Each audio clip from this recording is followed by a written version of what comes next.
सबसे बड़ी चीज आती है शहीद भगत सिंह। भगत सिंह को मैं कितना मानता हूँ आप लोगों को दिखा दूं। मेरी छाती पे जो छप रहा है वो भगत सिंह है। मेरी छाती पे जो छप रहा है वो भगत सिंह है। मेरे लिए मेरी माँ से मेरे बाप से बढ़कर भगत सिंह है, जिसको मैंने पढ़ा है और जिसको पढ़ के मैंने बहुत कुछ सीखा है। आप लोगों ने इस भगत सिंह से क्या सीखा है, ये सवाल मेरा सबसे रहेगा, लेकिन ये बाद में पूछूंगा। पहले आप लोगों को बताता हूं शहीद आजम भगत सिंह कौन था। सिर्फ और सिर्फ आप लोगों को उसके जीवन के आखिरी 12 घंटे बताऊंगा। जो उसके जीवन के आखिरी 12 घंटे थे वो उस इंसान ने कैसे बिताए थे। 23 मार्च का दिन था 1931 में, हम गुलाम थे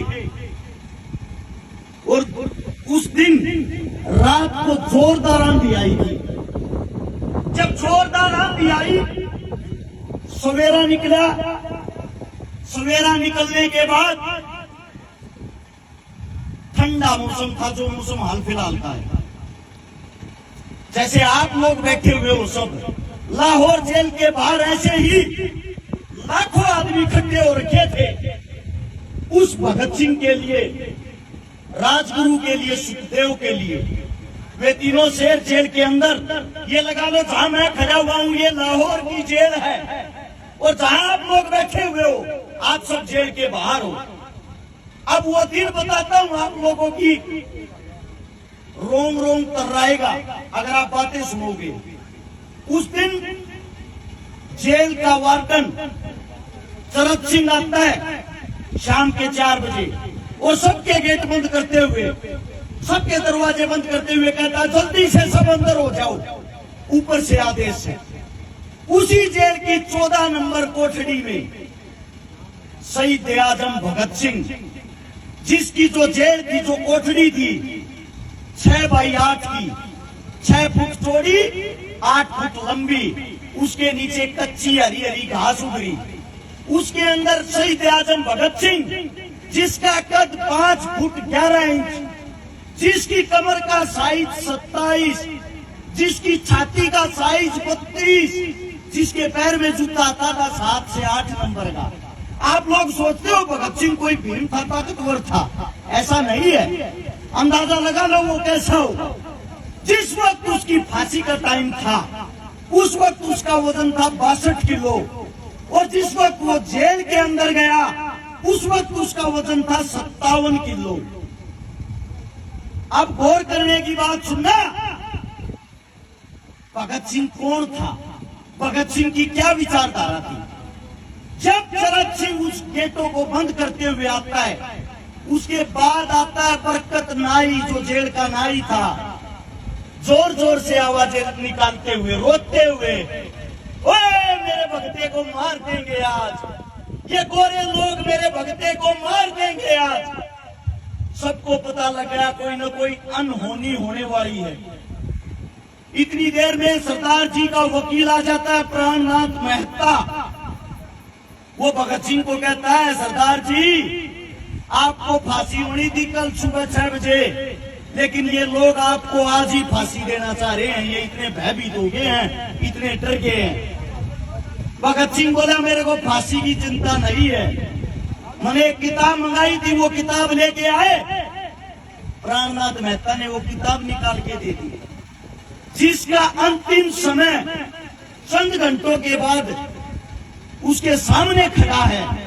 वो इंसान आराम से शेर की तरह किताबें पढ़ रहा है, वो इंसान आराम से किताबें पढ़ रहा है। प्राणनाथ मेहता, उसका वकील, बोला देश के लिए कुछ कहना चाहते हो आखिरी शब्द। भगत सिंह जी ने कहा साम्राज्यवाद मुर्दाबाद, इंकलाब जिंदाबाद, इससे अलग मैं कुछ नहीं कहना चाहता। ये बात होने के बाद प्राणनाथ मेहता ने देखा एक छोटा बच्चा, आज भी इसके अंदर इतना जोश, इतना लीडर, और जेल के बाहर इतने आदमी खड़े थे। अगर एक आदमी जेल की एक ईंट उठाता ना, उस जेल को तोड़ के रख देते। लेकिन हम गुलाम थे, हमारे पैरों में जंजीरें थी। उस जेल के बाहर ही खड़ा हुआ एक इंसान विलाप कर रहा था, जिसका नाम था बोगा, जो वाल्मीकि जाति से था। बोगा वाल्मीकि। आप लोग आजकल जातिवादों में अपनी ऐसी तैसी कराते हो, आपस में लड़ते हो, आपस में भेदभाव करते हो। भगत सिंह का आखिरी सपना था उस बोगे को, मैं बता देता हूं बोगा कौन था। वो जेल की सफाई करा करता, जेल का भगत सिंह का मलमूत्र उठाया करता, और भगत सिंह प्यार से उस बोगे को बेबे कहा करता। पंजाबी भाषा में बेबे माँ को कहते हैं, उसको माँ कहा करता। जेल के और आदमी बोले, अरे वाल्मीकि जाति के इंसान को तू बेबे कर रहा है, माँ बना रहा अपनी, किस लिए?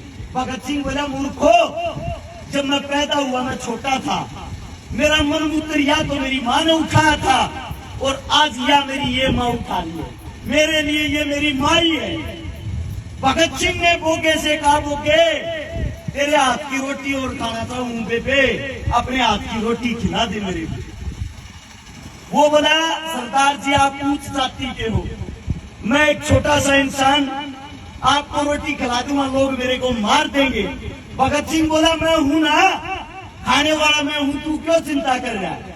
बोगा अपने घर से रोटी बना के लाता अपने हाथों से, और बोगा टूक तोड़ के एक निवाला भगत सिंह के जैसे ही मुंह में देता है। बोगे की आंखों से आंसू निकल आए, बोला, रे भगते, तू किस मिट्टी का बना हुआ है, तू किस मिट्टी का बना हुआ है? लोग आपस में जातिवाद में लड़ रहे हैं और तू इतना प्यार कर रहा है सबसे। वही बोगा जेल के बाहर खड़ा था। भगत सिंह की आखिरी ख्वाहिश थी एक बारी उसके हाथ की रोटियां खाऊं। वो बाहर चिल्लाता चिल्लाता बेहोश हो गया, जेल के अंदर उसको भी नहीं घुसने दिया। जब भगत सिंह को अंग्रेज आए, वो टीम आई, फांसी के लिए लेके चल दिए। फांसी के लिए जब लेके गए, तीनों से पूछा गया, तुम्हारी अंतिम इच्छा? गाली देते हुए बोला, शहीद आजम सरदार, अबे कुत्तो, आखिरी इच्छा यही है, इस देश को छोड़ के चले जाओ। पहली इच्छा भी यही थी, इस देश को छोड़ के चले जाओ। हंसते हुए कहा, ये तुम्हारे बस की नहीं, अपनी फांसी की तैयारी करो। 7:28 पे उन योद्धाओं को फांसी के फंदे पर चढ़ाया जाता है। 7:33 पे उनकी फांसी पूरी होती है। उस 5 मिनट के दौरान जब ये पूछा गया, तुम्हारे में से सबसे पहले फांसी के फंदे को कौन चूमना चाहेगा, एक ऐसा पागल था जिसका नाम था सुखदेव। उसका कहना था, मैं देश के लिए एक बार मरना चाहता हूँ। सुखदेव ने हंसते हुए कहा, सबसे पहले फांसी के फंदे को मैं चूमूंगा। पहले सुखदेव का नंबर, फिर भगत सिंह का, फिर राजगुरु का। बाहर उसकी माता जी खड़ी थी। उसकी माता जी ने कहा था, बेटा, जिस फांसी के फंदे को तू अपनी दुल्हन कहता है, जब वो तेरे गले में डला है, तेरी आवाज मेरे कानों तक सुनाई देनी चाहिए। ये बताया जाता है उस वक्त भगत सिंह ने इंकलाब जिंदाबाद का नारा इतने जोर से लगाया था, बाहर खड़े 1 लाख आदमियों को साथ सुनाई दिया था। उनको मृत घोषित करके हमारे देश के जवानों को, हमारे देश के क्रांतिकारियों को उनके टुकड़े टुकड़े कर दिए। उनके टुकड़े टुकड़े करके सोचा, इनको जेल के अंदर चलाओगे, बाहर पब्लिक को पता लग जाएगा। बाहर से ट्रक मंगा लिया, ट्रक मंगाकर उसके अंदर बोरियों में बांध के उन लाशों को बदतमीजी के साथ बनाया गया, और पिछली जेल की दीवार तोड़कर वहां से निकाल के ले गए सतलुज के किनारे। सतलुज के किनारे जब लेके गए, वहां के गांव जाग गए और उन अंग्रेजा हमला बोल दिया। आधी कच्ची जो लाश थी उसको वहां से वापस निकाल दिया, जिनका पूरा शरीर जला नहीं था, अंतिम संस्कार हुआ नहीं था। उसको निकाल के अगले दिन की जब सुबह होती है, सबको पता लग जाता है हमारे बीच भगत सिंह, राजगुरु, सुखदेव नहीं रहे। वो लाखों आदमी उनके अंतिम संस्कार में काले कपड़े पहन के, काली पट्टी हाथा को बांध कर, काले झंडे हाथा में लेकर उन तीनों की लाशों को लेके, उन तीनों की लाशों को सोच के देखो, एक अधजली लाश को तीनों लाशों को भगत सिंह की मां के पास था। भगत सिंह की मां जिसको अपनी गोदी में ले रही है, भगत सिंह का पिताजी सरदार किशन सिंह, उन तीनों बेटों को अपनी गोदी में उठाए हुए हैं। वो मंजर कैसा होगा?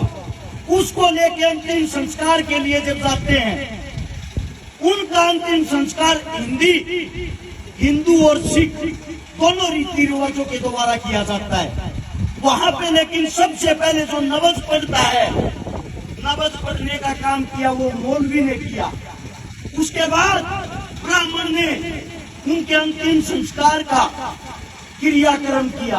और एक आज का समय है जो हमें एक करने के लिए इस देश को छोड़ के चले गए, जिनकी लाशों का बदला आज तक नहीं लिया गया, आज तक उनको शहीद का दर्जा नहीं मिला, आज तक उनका कहीं जिक्र नहीं होता, आज तक कोई भी पार्टी उनके विचारों पे नहीं चल पाई।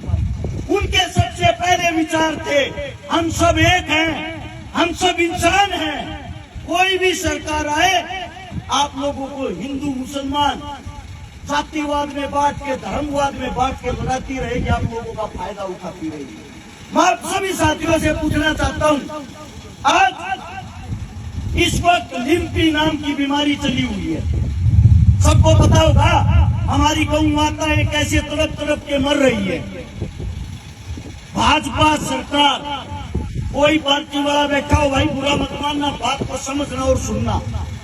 भाजपा सरकार जब 2014 में चुनाव लड़ने आई, उन्हें कहा था गौ माता की रक्षा हम करेंगे। उन्हें करी भी गौ माता की रक्षा। कैसे करी? भारत 20वें नंबर पर था गाय का मीट बेचने में, जिसको बीफ कहते हैं। आज भारत 3रे नंबर पर है। या रक्षा करी, जितनी गाय पहले कटती थी उससे 3 गुना बढ़ गई। आज लिम्पी नाम की जब बीमारी आती है, हमारे देश का प्रधानमंत्री, हमारे देश का राजा बाहर से चीते लाता है। मैं पूछना चाहता हूँ कहाँ अपने बाप की शादी में लेके जाएगा उनको? क्या कमाएंगे वे? उनके पास इस बात का कोई जवाब है? क्या काम आएंगे उनके लिए वे? हर जगह बस उनको एक ही काम है, इस लोगों को आपस में लड़ा दो, भिड़ा दो, हिंदू मुस्लिम करा दो, उसको उसका दुश्मन बना दो और तुम राज करते रहो। जो काम अंग्रेज करते थे आप लोगों को लड़ा के, वही काम आज हो रहा है, वही काम आज हो रहा है। हम आज कौन सा आजाद हैं? आप सबसे पूछना चाहता हूँ, आप अपने आप को आजाद मानते हो? देश को आजादी 47 में मिली थी, 1947 में। उसके पूरे 4 साल बाद 1951 में शहीद चंद्रशेखर की माता जी की मृत्यु हुई थी, देहांत होया था। चंद्रशेखर की मां, नाम देखो कितना बड़ा, देश का क्रांतिकारी योद्धा, उसकी माता जी की मूर्ति तक नहीं लगने दी थी आप लोगों की सरकार ने, आप लोगों के प्रधानमंत्री ने। पता है क्यों? इसलिए अगर इसकी मूर्ति लगी, लगने के बाद इनकी क्रांतिकारी विचारधारा फिर ऊपर आ जाएगी। आप लोगों को नहीं पता हो, भगत सिंह, चंद्रशेखर जब हमारे बीच नहीं रहे, उनके 50,000 साथी अंग्रेजों ने ढूंढ के बुरी तरह तड़पा के मारे। वही अनाथ आज हो रखे हैं। जब आप लोगों के पास में आपका कोई साथी तड़पता है, आपकी गौ माता बुरे दौर से जूझ रही है, कहाँ चले गए भाई आज वे गौ रक्षक?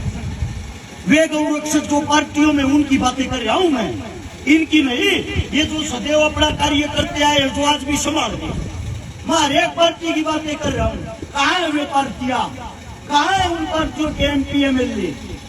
सिर्फ क्या उनको राजनीति करने के लिए और वोट मांगने के लिए गाय याद आती है?